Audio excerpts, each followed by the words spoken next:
नमस्कार। बिहार एएनएम 10/709 में क्या है अपडेट्स। चुनाव बाद बीटीएससी जारी करेगा नोटिस। काउंसलिंग के लिए इस तरीके की जो खबरें चलाई जा रही है कि इसमें कितनी सच्चाई है, क्या है बीटीएससी की तरफ से अपडेट, उस चीज़ को बताने वाले हैं। बीटीएससी को अब नियमावली से कोई मतलब नहीं, इस तरीके की भी बातें कही जा रही है कि इसका एसएलपी आगे रहेगा, अब क्या होने वाला है, क्वालिफाइड किस तरीके से आगे बढ़ रहे हैं, पूरी जानकारी आपको देने वाले इस वीडियो के माध्यम से। आइए वीडियो को स्टार्ट करते हैं, लेकिन उसके पहले आपसे रिक्वेस्ट करेंगे, अगर आप हमारे चैनल पर पहली बार तो चैनल को सब्सक्राइब जरूर कर लीजिएगा। सबसे पहले हम बात करेंगे इसके ऊपर जो है चुनाव के बाद जो है क्या बीटीएससी जारी करेगा नोटिस, इस तरीके की आज खबरें जो चल रही है। इसमें आपको मैं बता दूं कि जो इस तरीके की कोई भी जानकारी नहीं है और ना ही कोई जो है बीटीएससी नोटिस जारी करने वाला है। जो है बीटीएससी जो है बिहार सरकार जो है विधि विभाग से परामर्श ले चुका है और वो एसएलपी में जाएगा। चुनाव के बाद बीटीएससी कोई भी नोटिस नहीं जारी करने वाला है। इस चीज़ को लेकर आप लोग परेशान नहीं होइए। कौन क्या कह रहा है उसके ऊपर आपको ध्यान नहीं देना है। देखें कि कई लोग कह रहे हैं कि जो है बीटीएससी को अब नियमावली से कोई मतलब नहीं है, बीटीएससी चाहती है कि अब जल्दी से जल्दी भर्ती क्लियर हो। बिल्कुल जो है बीटीएससी चाहती है कि जल्दी से जल्दी भर्ती क्लियर हो, लेकिन ये नहीं चाहती है कि जो है काउंसलिंग के हिसाब से हो जाए और किसी नियमावली से मतलब नहीं है। ऐसे तो कह दे कि इतना ही जल्दी है तो कह दे कि जो है एक डेट फिक्स कर दे, इस डेट को बोले कि आ जाओ सब कोई, जो सबसे पहले आ जाएगा 10/709 उसको नौकरी दे देंगे। क्या ज़रूरत है एग्जाम और काउंसलिंग की। तो इस तरीके की जो है अफवाहों पे आपको जो है ध्यान नहीं देना है।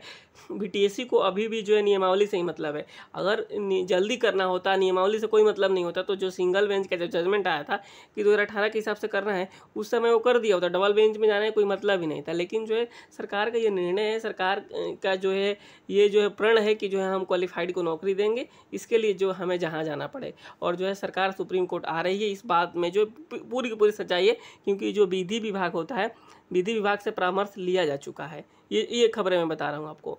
और जो देखिए सरकार आएगी, लेकिन उसके पहले क्वालिफाइड पहुँच चुके हैं, 2-2 एसएलपी नंबर मिल चुका है, सब कुछ हो रहा है और सही तरीके से आगे बढ़ रहा है। तो जो है आप लोग कोई भी हो, परेशान होने की ज़रूरत नहीं है कि काउंसलिंग हो जाएगा, काउंसलिंग होगा, बिल्कुल नहीं होने वाला है। जो क्वालिफाइड इतने एक्टिव हैं, मतलब कुछ ज़्यादा ही एक्टिव हैं, तो इसमें तो इस बार जो है जीत संभव है, बिल्कुल संभव है, जीत निश्चित है इस बार। क्योंकि सुप्रीम कोर्ट से बहुत सारे नियम कानून बनते हैं और टूटते हैं। मैंने अभी 1-2 दिन पहले भी बताया था किस तरीके से जो है हाई कोर्ट से बदलाव हुआ और हो सकता है। तो वे सारी चीज़ें, खबरें, बहुत सारे ऐसे जो है अपडेट हैं जो आपको कुछ ही दिनों में देखने को मिलेगा। तो ये इस बात को आप लोग भूल जाइए कि चुनाव के बाद जो है बीटीएससी कोई नोटिस निकालने जा रहा है, कोई नोटिस नहीं निकालने जा रहा है। आप लोग बिल्कुल ध्यान नहीं देना है अफवाह पे। और नियमावली से अभी भी मतलब है बीटीएससी को। बीटीएससी जो है हर हाल में क्वालिफाइड को लेना है और क्वालिफाइड आगे बढ़ रहे हैं, चाहे कोई भी हो, बढ़ रहे हैं क्वालिफाइड आगे। काम जो है सब कुछ सही तरीके से चल रहा है। अब ये सवाल जो है काफ़ी पूछा जा रहा है कि इसका एसएलपी रहेगा, क्योंकि आपको पता है क्वालिफाइड की तरफ से एक तरफ से जो है सुधांशु जी की टीम है, जिधर से 2 एसएलपी किया गया, और एक और टीम है जिसमें अंजलि जी एक तरफ से की है, उनको जो है उधर से भी जो है एक एसएलपी किया गया, यानी टोटल 3 एसएलपी हुआ है। अब जो होता है कौन मेन रहेगा, तो ये आने वाले दिनों में आप लोग खुद देखेंगे, क्योंकि जो बातें हम लोग बता रहे हैं, हम जो हाई कोर्ट के हिसाब से आप देखेंगे, चाहे पहले सुप्रीम कोर्ट के और भी केसेस हुए, उसमें क्या होता है कि जैसे ही जो पहला एसएलपी दायर होता है, जिसका पहला एसएलपी रजिस्टर्ड होता है, उसको ही आगे रख लिया जाता है। अगर सेम मैटर है तो मैं कुछ चीज़ें और भी आपको दिखाऊंगा 1-2 दिन में। जो है सेम मैटर वाला जो है केस, वो टैग हो जाता है और हो भी चुका है। आप खुद से जाके चेक भी कर सकते हैं, बहुत सारी चीज़ें उसमें हो चुकी है। आप नीचे जाएंगे तो आपको दिखेगा। मैं 1-2 दिन में आपको दिखाऊंगा, वो सारी चीज़ें भी बताऊँगा। लेकिन आप फिलहाल ये मान के चलिए कि जो है एसएलपी जो है 100% जो है सुधांशु जी की जो टीम है, जिसमें डिम्पल कुमारी है, मैं उस चीज़ को आपको दिखा भी देता हूँ। यहाँ पे आप देखेंगे जो डिम्पल कुमारी वाला केस है, उसमें जो है वही जो चीज़ें होने वाली है इस बार, वही जो है मेन रहेगा और उसी में सुनवाई होगी।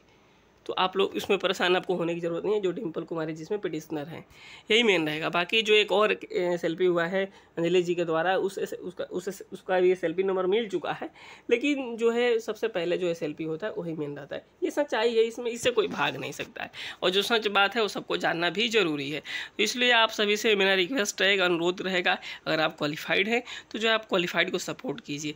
आप जो है अगर नॉट क्वालिफाइड है तो फिर आप इंतज़ार कीजिए, देखिए आगे सरकार का क्या निर्णय होता है।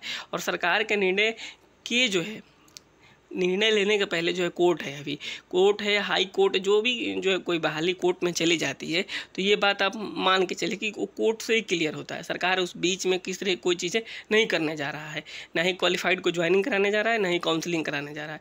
अब जो होगा सुप्रीम कोर्ट के आदेश आने के बाद ही होता है। कई लोगों का तो कहते हैं कि अभी स्टे मिला ही नहीं है। जी बिल्कुल स्टे नहीं मिला, ये बात तो बिल्कुल सही कि अभी स्टे नहीं मिला, लेकिन जो है क्या होता है कि सरकार अगर पक्ष में नहीं रहती ना क्वालिफाइड के, तो हम लोगों को डर बना रहता है कि हाँ अभी आज नोटिस निकल जाएगा, कल नोटिस निकल जाएगा, लेकिन सरकार भी पक्ष में है।